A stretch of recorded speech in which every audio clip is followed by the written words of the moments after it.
New session of KCC tutorials. मुलांना आज आपण 10वी इंग्लिश 2.4 इपिटॉम ऑफ करेज हा लेसन शिकणार आहोत. तर या लेसन मध्ये आपल्याला इपिटॉम म्हणजे काय तर प्रतीक आणि करेज धैर्य, तर धैर्याचं प्रतीक अशा एका शास्त्रज्ञाबद्दल म्हणजेच डॉक्टर स्टीफन हॉकिंग बद्दल माहिती घेणार आहोत की किती वाईट परिस्थिती असताना सुद्धा हे महान लोक आपलं कार्य अविरतपणे चालू ठेवतात. तर व्हिडिओ स्टार्ट करण्याआधी आपणास एक रिक्वेस्ट आहे, जर आमच्या व्हिडिओचा आपणास फायदा होत असेल, या व्हिडिओ आपणास आवडत असतील तर प्लीज लाईक, शेअर आणि कमेंट करत जावा. तसेच अजूनही आपण आमच्या चॅनलला सबस्क्राईब नसेल केलं तर सबस्क्राईब सुद्धा करा. So let start.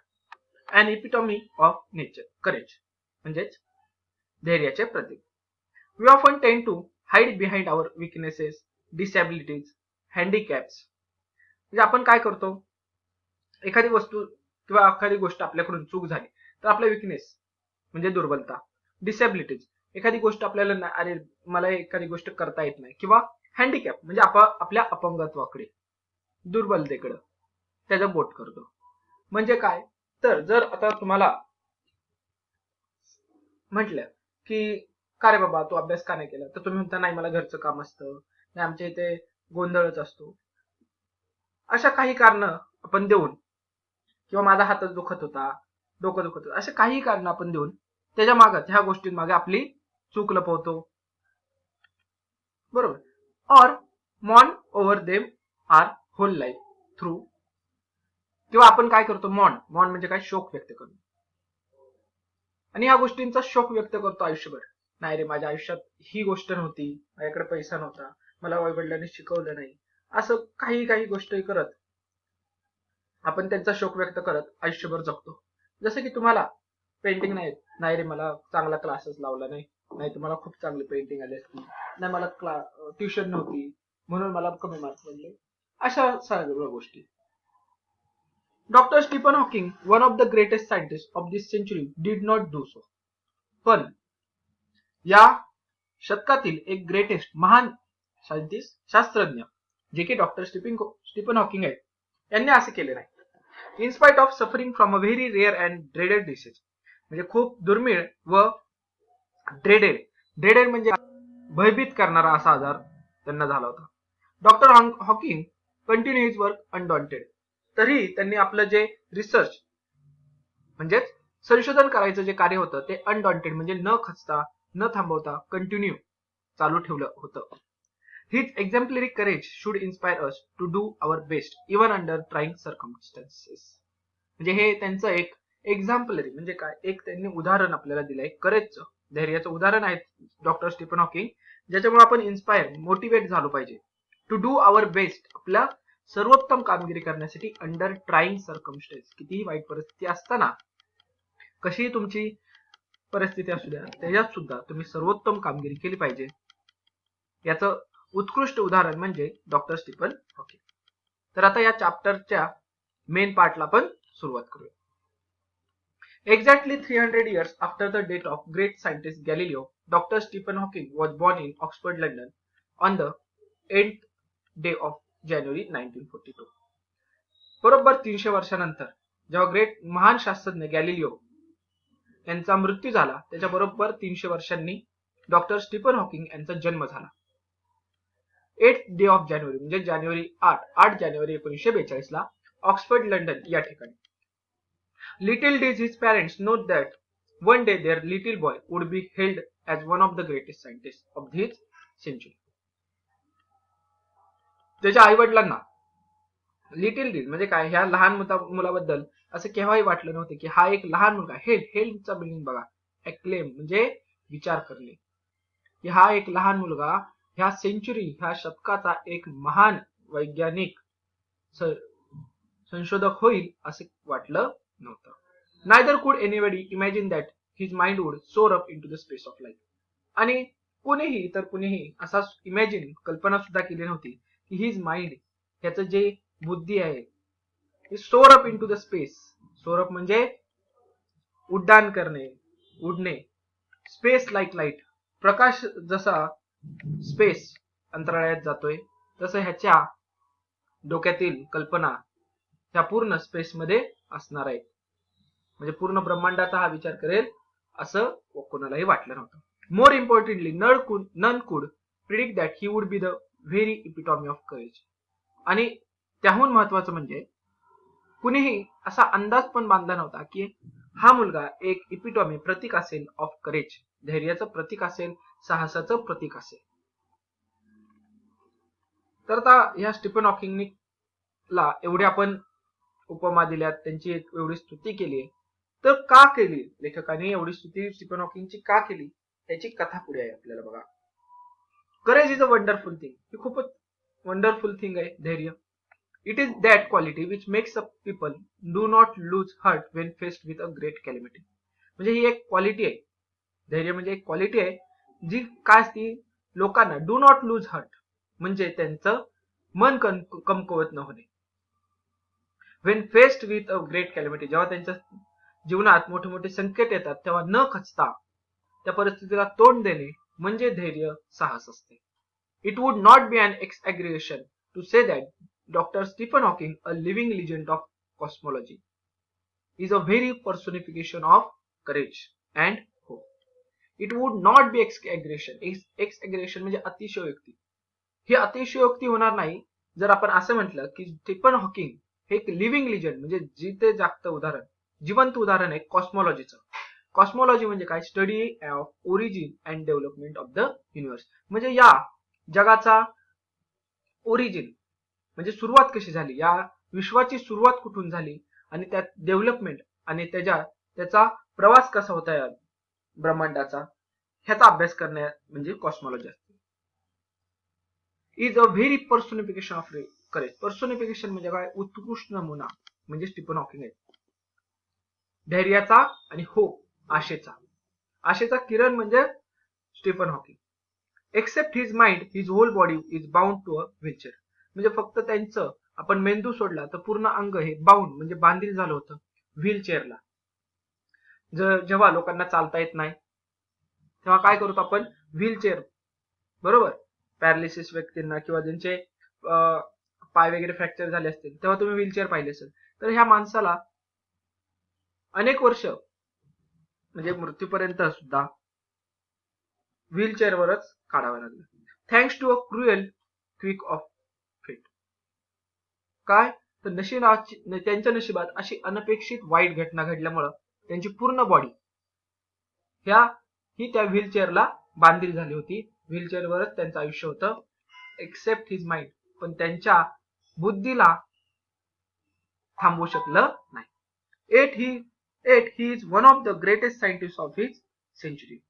आणि तरी सुद्धा एवढं होऊन सुद्धा ते त्यांच्या सेंचुरी म्हणजे ह्या शतकातील एक ग्रेटेस्ट सायंटिस्ट, महान शास्त्रज्ञ म्हणून नावाजले गेलेले आहेत. An average child Stephen grew up to a normal teenager. म्हणजे काय, तर सर्वसामान्य मुलाप्रमाणे ते टीनेजर, किशोरवयीन वयापर्यंत त्यांची वाढ व्यवस्थित होती. फुल ऑफ मिस्चिफ म्हणजे खूप खोडेकर होते ते. Lots of love for music and mathematics. त्यांचं संगीत व गणितावर भरपूर प्रेम होतं. Even though his father wanted to him study medicine, he was bent on the study mathematics. त्यांच्या वडिलांना वाटायचं की यांनी मेडिसिन म्हणजे काय, औषधांविषयी अभ्यास करावा, पण त्यांचा बेंट ऑन म्हणजे त्यांचा कल कुठले होता, तर मॅथमॅटिक्स, गणिताकडे होता. The university of Oxford at that time did not have course in mathematics.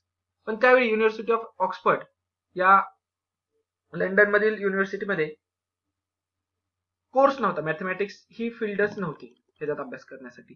So he opted to study physics instead. म्हणून त्यांनी फिजिक्स, भौतिक शास्त्राचं शिक्षण घेण्याचं ठरवलं. At the age of 17, Stephen started noticing that he was became increasingly clumsy. आता जेव्हा ते 17 वर्षांचे झाले तेव्हा त्यांनी स्टार्टेड नोटिसिंग म्हणजे त्यांच्या लक्षात हळूहळू यायला लागलं की मी इन्क्रीजिंग क्लम्सी म्हणजे माझी कार्यक्षमता हळूहळू कमी होत चाललेली आहे. And even fail down a couple of times, आणि खूप वेळा मी खाली पडतोय. फॉर नो रिझन, काही रिझन नसताना, म्हणजे चक्कर वगैरे गोंधळून जाऊन त्यांचा तोल जातोय शरीराचा. This perplexed him. ह्या परिस्थितीमुळे ते खूप गोंधळून गेले. He went to see a family doctor. आणि म्हणून यांनी फॅमिली डॉक्टर ची भेट घेण्याचं ठरवलं. Who diagnose him as suffering from the extremely rare disease. आणि जेव्हा डॉक्टरांनी डायग्नोज म्हणजे निदान केलं त्यांचं की त्यांना कोणता आजार झाला होता, खूप दुर्मिळ असा आजार, ALS और ALU गेरिक्स डिसीज. ALU म्हणजे बघा त्याचा मी मिनिंग सुद्धा इथे लिहिलेलं आहे, अॅमिओट्रॉपिक लॅटरल सिओरिसिस. हा न्यूरॉन म्हणजे जी आपली नर्वस सिस्टीम असते, मज्जा संस्था, त्याच्यावर अफेक्ट करतो आणि हळूहळू आपले मसल्स जे असतात ते काम करेनसे होतात. म्हणजे जेव्हा आपल्याला हात उचलायचा असतो तेव्हा आपण इच्छा असून सुद्धा व्हॉलंटरी मसल्स म्हणजे जे काय आपल्या इच्छेनुसार काम करणारे मसल्स असतात. जसं की तुम्हाला असतं बघा, हात उचलायचंय तेव्हाच हात उचलणार, बरोबर. तुम्ही म्हणला की आता मला लिहायचं नाही तर तुमचा हात लिहायचं काम करणार नाही. पण जर तुम्ही म्हणलात मला श्वास घ्यायचा नाही तरी ते काम चालूच राहणार आहे ना, बरोबर. तुम्ही म्हणलात की आता माझं डायजेशन पोटाचं काम थांबवायचंय तर थांबवू शकता का तुम्ही? नाही. व्हॉलंटरी म्हणजे काय, तुमच्या इच्छेनुसार काम करणारे मसल्स. तर हे काय होतात ह्या ALS मध्ये, ते कार्य करत नाही व्यवस्थित, बरोबर. असा त्यांना एक्स्ट्रीमली रेअर म्हणजे खूप दुर्मिळ असा आजार झाला होता. That affects the nervous system म्हणजे मज्जासंस्थेवर आपले अफेक्ट करतो. अँड इव्हेंच्युअली विकन ऑल द, आणि हळूहळू विकन म्हणजे कमकुवत बनवतो all the muscles of the body, सर्व मसल्सला, म्हणजे बॉडी मधले सर्व मसल अकार्यक्षम हळूहळू होणार आहे. Stephen says that even as a child his muscle coordination was nothing to write home about. म्हणजे स्टीफन काय म्हणतात, जेव्हा ते चाइल्ड एक लहान मुलं होते तेव्हापासूनच त्यांचं कोऑर्डिनेशन, सुसंगतपणा नव्हता त्यांच्या हातांच्या लिखावटमध्ये. म्हणजे तेव्हापासूनच त्यांना हा ALS चा थोडासा परिणाम जाणवत होता. He recollects that his handwriting would send to his teacher in to the fit of frenzy. आणि त्यांना समजत होते की त्यांची हँडरायटिंग, त्यांचं जे अक्षर होतं ते जेव्हा ते त्यांना दाखवायला जायचे शिक्षकांना, तर फिट ऑफ फ्रेंजी म्हणजे राग येण्यासारखं होतं, निराश करण्याजोगं त्यांचं अक्षर असायचं, खूपच खराब. म्हणजे nor was he incline toward sport. आता आपण म्हणू शकतो हा बाबा ह्यांचा कल शिक्षणात नव्हता, पण यांचा कल, स्टीफन हॉकिंग यांचा कल क्रीडा म्हणजे खेळण्याकडे सुद्धा नव्हता. Nevertheless this disease came as a bolt from the blue. Bolt from the blue म्हणजे काय बघा, a sudden unexpected shock of surprise. म्हणजे काय, हा आजार त्यांच्या जीवनात अनपेक्षित बदल घडवून आला, बरोबर. प्रत्येक शब्दाला मी अर्थ लिहिलेला आहे, तुम्ही सुद्धा जेव्हा व्हिडिओ मी दाखवतोय तेव्हा तो अर्थ तुम्ही हायलाइट करून लिहून घ्या. पुढे काय होतं बघा, how much time he had left on this planet was very uncertain. म्हणजे आता त्यांचा या पृथ्वी तलावर, या पृथ्वीवर किती दिवस जगू शकतील याचा अंदाज बांधणे काही शक्य नव्हते. अनसर्टन म्हणजे काय, आपण जगले तर खूप वर्ष सुद्धा जगू शकतात किंवा महिन्याभरात, आठवड्यात सुद्धा त्यांचा मृत्यू होऊ शकतो, असं डॉक्टर म्हणले. The prognosis was bad. Prognosis म्हणजे काय, तर पूर्ण आजाराची इफेक्ट होण्या अगोदरच त्याचं निदान होतं, बरोबर. पूर्ण आजाराने त्या व्यक्तीला दुर्धर बनवण्या आधीच जे डायग्नोसिस केलं जातं, प्रो डायग्नोसिस, आधीच डायग्नोसिस, वॉज बॅड, खूपच खराब झालं होतं, त्यातून खूप खराब रिझल्ट आले होते. And the doctor said they could not do much. आणि त्यांनी सांगितलं की यापुढे हे काही जास्त कार्य काय करू शकायचे नाही, हालचाल करू शकायचे नाही. Undaunted Stephen decided to continue his research. तरी सुद्धा न खचता त्यांनी आपलं रिसर्च, संशोधन चालू ठेवायचं ठरवलं. And even got engage to the Jane Wilde. आणि ते जेन विल्डी या महिलेसंग एंगेज्ड म्हणजे त्यांची एंगेजमेंट झाली जेन विल्डी बरोबर. Hawking says that ironic as it may sound. Hawking काय म्हणतात, इट्स आयरनिक म्हणजे काय, खूप उपरोधिक, वेगळं वाटेल तुम्हाला ऐकायला, पण it is that the dismal stage he begin enjoying life the most. पण ह्या तुम्हाला ऐकायला खूप अवघड वाटेल, वेगळं वाटेल, पण ह्या खडतर, डिस्मल म्हणजे खूप वाईट परिस्थितीतच मी माझी लाईफ, माझे जीवन द मोस्ट म्हणजे पूर्णपणे जगायला लागलो. तर हे बघा, आता कसं असतं, जेव्हा आपल्या आयुष्याबद्दल साशंकता असते म्हणजे डाऊट असतो की किती दिवस जगतो आपण, तेव्हा माणूस काय करतो, जेवढे दिवस असतील माझ्या लाईफमध्ये इथून पुढे ते मी पूर्णपणे एन्जॉय करेल. म्हणजे मरणाच्या वेळी मला काही रिग्रेट, पश्चाताप नाही राहिला पाहिजे की मी आयुष्य एन्जॉय नाही केलं. अशा या स्टेजला त्यांनी पण काय एन्जॉय लाईफ त्यांची लाईफ एन्जॉय करता करता लोकांच्या भल्याचा सुद्धा विचार केलेला आहे. This he say was because he started living life for the moment and continued his doctoral research work in the renewed vigor. म्हणून त्यांनी काय केलं तर ह्याच घटनेमुळे मला माझी लाईफ एक वेगळ्या प्रकारे जगायची संधी मिळाली and continue the doctoral research. Doctoral म्हणजे काय तर त्यांच्या पीएचडी साठीची त्यांची जी रिसर्च संशोधन कार्य होतं ते विथ रिन्यूड म्हणजे नव्या प्रकारे, विग्युअर म्हणजे सामर्थ्य, नवीन सामर्थ्य आलं मला. हे जेव्हा मला कळालं की माझ्या आयुष्यात एवढी वाईट परिस्थिती आहे तेव्हा मी एक वेगळ्या उमेदीने, वेगळ्या सामर्थ्याने माझं लाईफ पण एन्जॉय केलं आणि माझं रिसर्च वर्क सुद्धा सुरू केलं. In a mean while the disease work its way into Stephen's body and left him disabled. त्याच दरम्यानच्या काळात जो रोग होता तो त्याचं कार्य पूर्ण करत होता आणि त्याच्यामुळे काय झालं, स्टीफनची जी बॉडी होती, स्टीफन सर हळूहळू लेफ्ट हिम डिसेबल्ड म्हणजे त्याच्यात काय अपंगत्व यायला सुरुवात झाली. ही begin studying the concept of black holes आणि त्याच काळी त्यांनी कृष्णविवर, ब्लॅक होल्स म्हणजे कृष्णविवर याबद्दलचा अभ्यास सुरुवात केली होती. टू गेट हिज पीएचडी म्हणजे काय डॉक्टर ऑफ फिलॉसॉफी, ही डिग्री मिळवण्यासाठी त्यांचं संशोधन कार्य चालू होतं. By this time he was confined to the wheelchair and was rapidly losing the control of his hands. दरम्यानच्या काळात ही वॉज कन्फाइन्ड म्हणजे काय जखडून ठेवले, व्हीलचेअरने त्यांना जखडून ठेवलं होतं आणि रॅपिडली लुझिंग कंट्रोल म्हणजे त्यांचा कंट्रोल राहिला नव्हता त्यांच्या हँड्स, हातांवर, स्पीच, बोलण्यावर. म्हणजे त्यांना व्यवस्थित हातांची हालचाल, तोंडाची हालचाल करता येत नव्हती. The study of black hole spark his imagination with bright idea. आणि ह्या ब्लॅक होल कृष्णविवरचा अभ्यास करताना काय झालं, स्पार्क हिज इमॅजिनेशन म्हणजे त्यांना नवीन नवीन कल्पना, ब्राईट आयडिया, वेगवेगळ्या कल्पना सुचत गेल्या. He made many epoch making statement that शुक इस्टॅब्लिश थिअरीज. आता इपोक मेकिंग म्हणजे काय बघा, a great importance at the particular restricted time. तर त्या आपल्या कमी असणाऱ्या टाइम मध्ये त्यांनी असे स्टेटमेंट्स म्हणजे अशी सिद्धांत मांडले की जे आधीचे शुद्ध इस्टॅब्लिश थिअरीज म्हणजे सिद्धांत, तर आधीच्या ज्या थिअरीज होत्या त्यांना हलवणाऱ्या, म्हणजे त्या कशा चुकीच्या होत्या किंवा कशा त्या योग्य नव्हत्या 100%, याबद्दल जे इपोक मेकिंग स्टेटमेंट केले होते स्टीफन हॉकिंग, त्यामुळे बाकी सर्व शास्त्रज्ञ त्या थिअरीज सगळे हादरून गेले होते. Scientist believe that universe begin with a big bang. संशोधक जे आहेत वैज्ञानिक ते काय म्हणतायत तर या विश्वाची निर्मिती ही बिग बँग म्हणजे एक मोठ्या स्फोटामुळे झालेली आहे. To explain this concept better Stephen invented what is known as Lie algebra.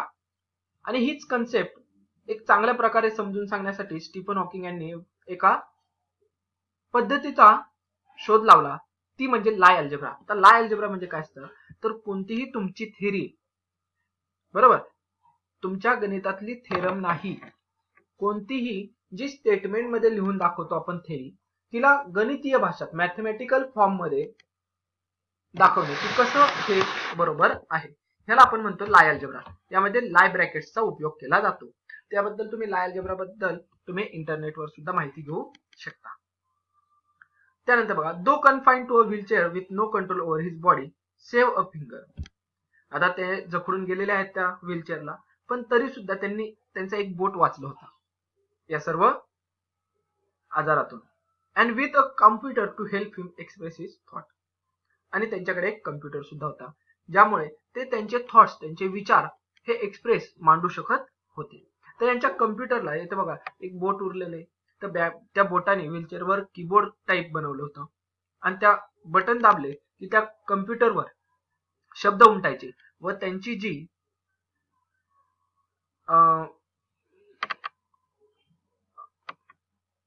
बरोबर साथीदार होती, बरोबर, ती काय करायची, ते सगळे पॉइंट्स उतरून ह्यांची थिसिस म्हणजे ह्यांचे रिसर्च रिपोर्ट हे सगळे लिहून काढायचे.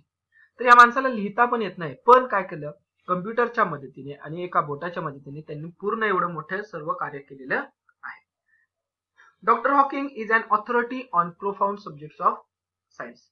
आता डॉक्टर हॉकिंग लाईक ऑथॉरिटी म्हणजे अधिकारक्षम आणि प्रोफाउंड म्हणजे प्रगल्भ ह्या विज्ञानातल्या एवढ्या अवघड प्रगल्भ विषयावर आधी राज्य होतं. त्यांची काय म्हणतात मक्तेदारी झाली होती. म्हणजे त्यांना त्या विषयांबद्दल खूप सखोल ज्ञान झालं होतं.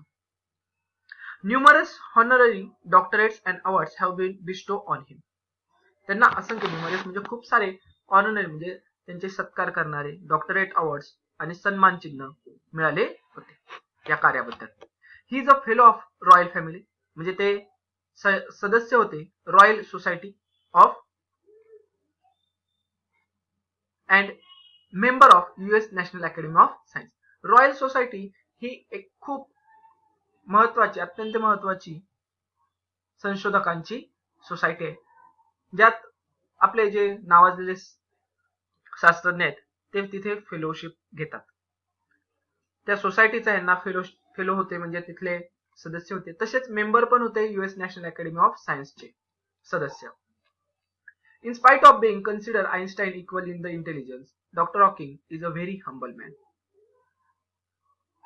तर स्टीफन हॉकिंग यांच्या बुद्धिमत्तेची तुलना आपण काय म्हणतो की सर आईन्स्टाईन यांच्या बरोबरीचे एवढे ह्यांना बुद्धिमत्ता होती. पण ते काय होते व्हेरी हंबल म्हणजे काइंड पर्सन होते Stephen Hawking.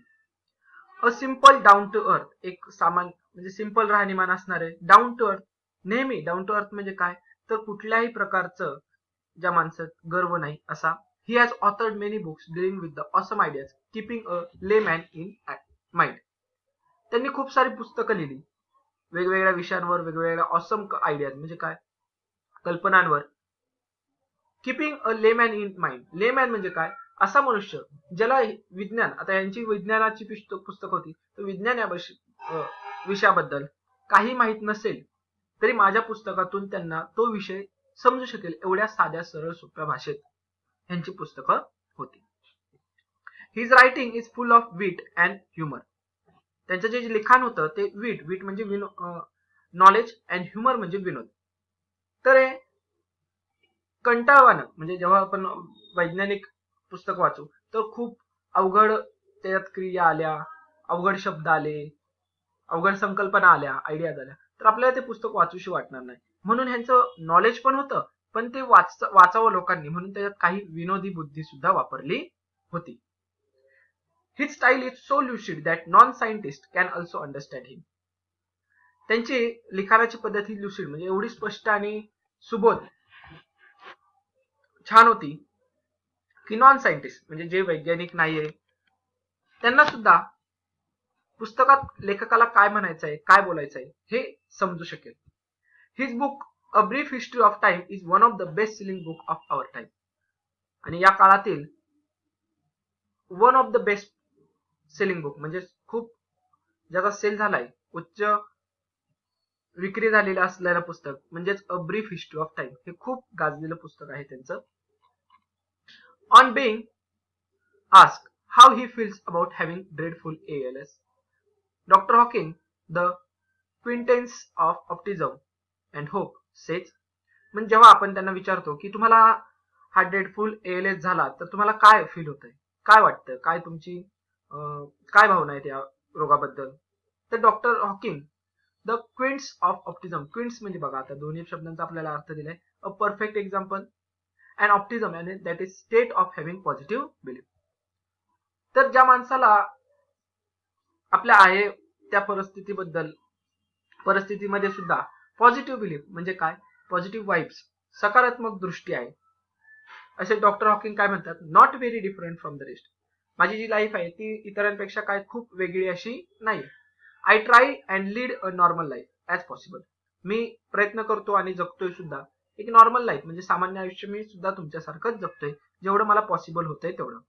And not think about my condition or regret the things it prevents me from doing. आणि मी माझ्या कंडिशन बद्दल मी जास्त विचार करत नाही माझी काय परिस्थिती आहे. आणि रिग्रेट म्हणजे पश्चाताप पण नाही की ह्या गोष्टींमुळे मला खूप काही करता आलं नाही. म्हणजे मला चालता आलं असतं माझे हातपाय जर चालू असते तर जास्त माझ्याकडून लिखाण काम झालं असतं असं याबद्दल मला पश्चाताप नाहीये. पुढे ते म्हणतात विच आर नॉट मेनी. याबद्दल मी जास्त काही विचार करत नाही. म्हणजे काय, एवढ्या वाईट परिस्थितीत सुद्धा या माणसाकडे किती सकारात्मक ऊर्जा आहे याबद्दल आपण विचार केला पाहिजे. Dr. Hawking firmly believes that in the next millennium, science will discover the core secret of the universe. तर डॉक्टर हॉकिंग हे यांना दृढ विश्वास आहे काय, तर नेक्स्ट मिलेनियम, मिलेनियम म्हणजे पुढील 1000 वर्षांचा काळ. जसं सेंचुरी म्हणजे 100 वर्षांचा काळ असतो, तसंच मिलेनियम म्हणजे पुढील 1000 वर्षांचा काळ. या काळात विज्ञान discover the core secret of universe, म्हणजे या विश्वाचं मूळ जे सिक्रेट आहे, म्हणजे विश्वाची मूळ निर्मिती कशी झाली या प्रश्नाचं उत्तर शोधून काढेल. इट्स ओरिजिन, त्यानंतर इट्स हिस्ट्री, त्याचा इतिहास काय, म्हणजे मूळ उत्पत्ती झाल्यापासून आतापर्यंत काय काय झाले. And may be even predict the ultimate demise, demise म्हणजे विनाश, आणि या विश्वाचा शेवट अंत कसा होईल याबद्दल सुद्धा सायंटिस्ट माहिती काढून घेतील. Like Dr. Hawking, there are many people who display exemplary courage in their lives. जसे डॉक्टर हॉकिंग यांनी एक्झाम्पल म्हणजे ज्यांचं आपल्याला उदाहरण देता येईल, ज्यांच्या साहसाबद्दल आपल्याला सांगता येईल, असे आपल्या आसपास समाजात भरपूर सारे लोक आहेत की ज्यांनी त्यांच्या जीवनात धैर्य दाखवलेलं आहे. Let us salute all those brave people. तर आपण काय करूयात, त्यांना सल्यूट करू. या अशा सर्व ब्रेव म्हणजे शूर व्यक्तींना, who in spite of being disable, जे डिसेबल्ड म्हणजे काय, त्यांना कित्येक गोष्टी करता येत नव्हत्या किंवा अपंगपणा आला होता, तरी स्ट्राईव्ह टू देअर बेस्ट, तरी सुद्धा त्यांनी पूर्णपणे आपली चांगली चोख कामगिरी बजावलेली आहे. तर हा होता आपला चॅप्टर द इपिटॉमी ऑफ करेज. जर ही व्हिडिओ आपणास आवडली असेल तर कृपया लाईक, शेअर आणि कमेंट करा. जर अजूनही आपण आमच्या चॅनलला सबस्क्राईब नसेल केले तर सबस्क्राईब सुद्धा करा. केसीसी ऑनलाईन ट्युशनचा जर तुम्हाला लाभ घ्यायचा असेल, आमची ट्युशन जॉईन करायची असेल तर डिस्प्लेमध्ये दिलेल्या नंबरवर कॉल करून अधिक जानकारी घेऊ शकता. Thank you for watching. Good bye.